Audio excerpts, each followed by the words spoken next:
जैसा कि आप सबको पता है कि 2005 में हिंदू सक्सेशन एक्ट में एक बहुत ही बड़ा चेंज लाया गया और 2005 में हिंदू सक्सेशन एक्ट में एक बहुत ही अमेजिंग अमेंडमेंट हुई और उसमें ये चेंज लाया गया कि जो एंसेस्ट्रल प्रॉपर्टी है अब उसमें देश की बेटियों को भी अधिकार दिया गया। 2005 से पहले एंसेस्ट्रल प्रॉपर्टी में सिर्फ बेटों का अधिकार होता था, बेटियों का उसमें कोई भी अधिकार नहीं होता था। लेकिन 2005 के अमेंडमेंट के बाद अब बेटियों का भी पैतृक संपत्ति यानी कि एंसेस्ट्रल प्रॉपर्टी में इक्वल अधिकार होता है। हालांकि जो सेल्फ एक्वायर्ड प्रॉपर्टी है उसमें जो फादर है वो अपनी सेल्फ एक्वायर्ड प्रॉपर्टी में पहले भी बेटी को हिस्सा दे सकते थे, लेकिन अब 2005 के बाद ना सिर्फ self acquired property but ancestral property में भी अब बेटियों का अधिकार हो गया। अब लोगों का ये सवाल था कि 2005 से पहले जिन लड़कियों की शादी हो चुकी है उनका एंसेस्ट्रल प्रॉपर्टी में हिस्सा बनता है या नहीं बनता है, क्योंकि लोगों को ऐसा लगा क्योंकि ये जो कानून है वो 2005 में आया तो इसका मतलब है कि 2005 से पहले जिन लड़कियों की शादी हो चुकी है उनका एंसेस्ट्रल प्रॉपर्टी में हिस्सा नहीं बनता है और वो अपना राइट क्लेम नहीं कर सकती।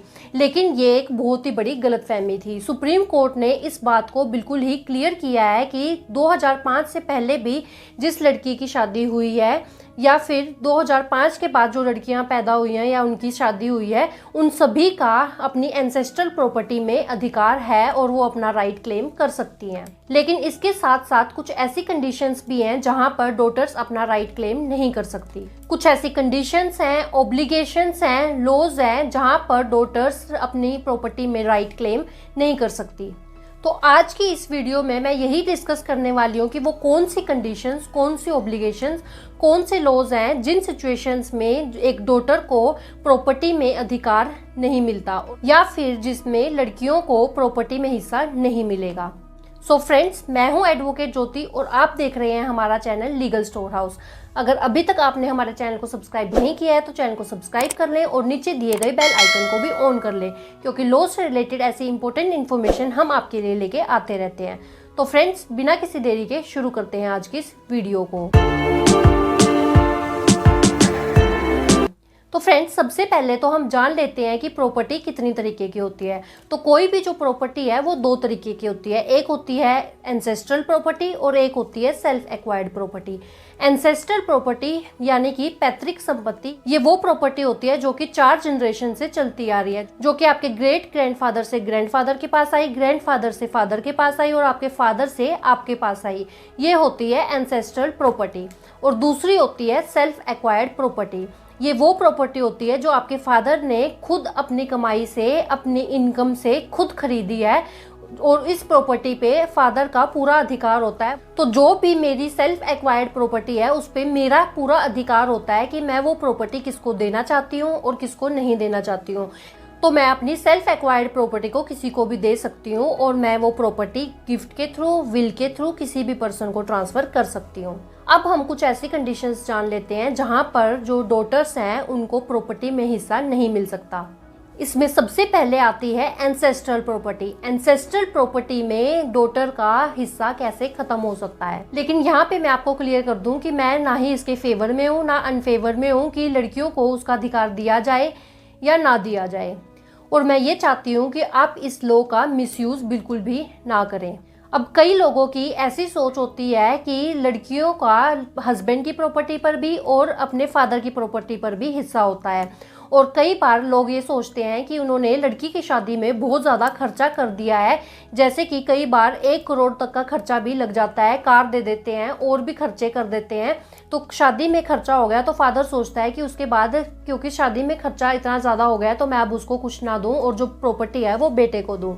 और इसके अलावा कई फादर सोचते हैं कि मैं वैसे ही जब भी डॉटर को ज़रूरत होगी उसकी हेल्प कर दूंगा, मैंने उसको इतना इंडिपेंडेंट बना दिया है, वो खुद अर्न कर सकती है और उसको अब हिस्सा ना दिया जाए और मेरे बेटे को हिस्सा दिया जाए और उसको जब भी हेल्प होगी तो मैं उसकी हेल्प ऐसे ही कर दूंगा। लेकिन इस वीडियो का मोटिव ये नहीं है कि किसी भी लड़की को उसका हिस्सा ना जाए। मैं यही चाहती हूँ कि जिसका भी प्रॉपर्टी में जो भी हिस्सा बनता है वो उसको ज़रूर मिले। तो अब हम बात कर लेते हैं कि एंसेस्ट्रल प्रॉपर्टी में हक कैसे खत्म होगा। जैसा कि आप सबको पता है कि 2005 के बाद एंसेस्ट्रल प्रॉपर्टी में एक डॉटर का भी अधिकार होता है, लेकिन वो अधिकार खत्म किया जा सकता है। वो कैसे खत्म किया जा सकता है कि मान लो कि अगर कोई भी एंसेस्ट्रल प्रॉपर्टी आपके फादर के पास आई है, अब वो उस प्रॉपर्टी की या तो विल कर सकते हैं या फिर उसको अपने बेटे को गिफ्ट कर सकते हैं। और जब वो प्रॉपर्टी आप अपने बेटे के नाम गिफ्ट या विल कर देंगे तो उसके बाद वो आपके बेटे की सेल्फ एक्वायर्ड प्रॉपर्टी बन जाती है और उसका जो एंसेस्ट्रल प्रॉपर्टी का कैरेक्टर है वो वहीं पर ख़त्म हो जाता है। क्योंकि ये एक लॉ है कि अगर किसी भी प्रॉपर्टी को बाय विल या बाय गिफ्ट या ट्रांसफर डीड किसी को ट्रांसफ़र कर दिया जाता है तो वो जो प्रॉपर्टी जिसको ट्रांसफ़र हुई है वो उस पर्सन की सेल्फ एक्वायर्ड प्रॉपर्टी बन जाती है और वो एक एंसेस्ट्रल प्रॉपर्टी नहीं रहती है। तो इस सिचुएशन में डॉटर का हक बिल्कुल खत्म हो जाता है। अब दूसरी कंडीशन है सेल्फ एक्वायर्ड प्रॉपर्टी को लेकर। अब किसी भी पर्सन ने अगर खुद की कमाई से कोई प्रॉपर्टी ली है तो वो उस प्रॉपर्टी को किसी को भी दे सकता है। तो मान लो कि अगर आपके फादर के पास कोई सेल्फ एक्वायर्ड प्रॉपर्टी है और वो फादर चाहता है कि ये प्रॉपर्टी मैं अपने बेटे को दूं तो वो ऐसा कर सकता है।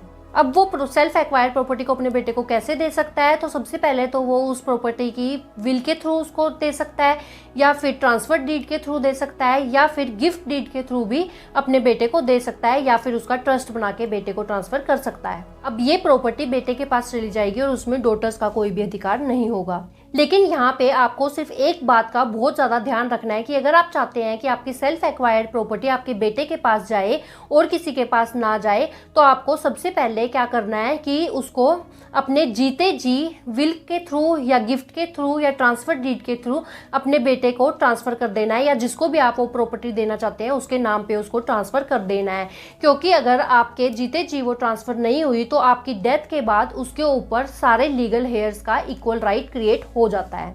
तीसरी कंडीशन है रेलिंक्विशमेंट डीड।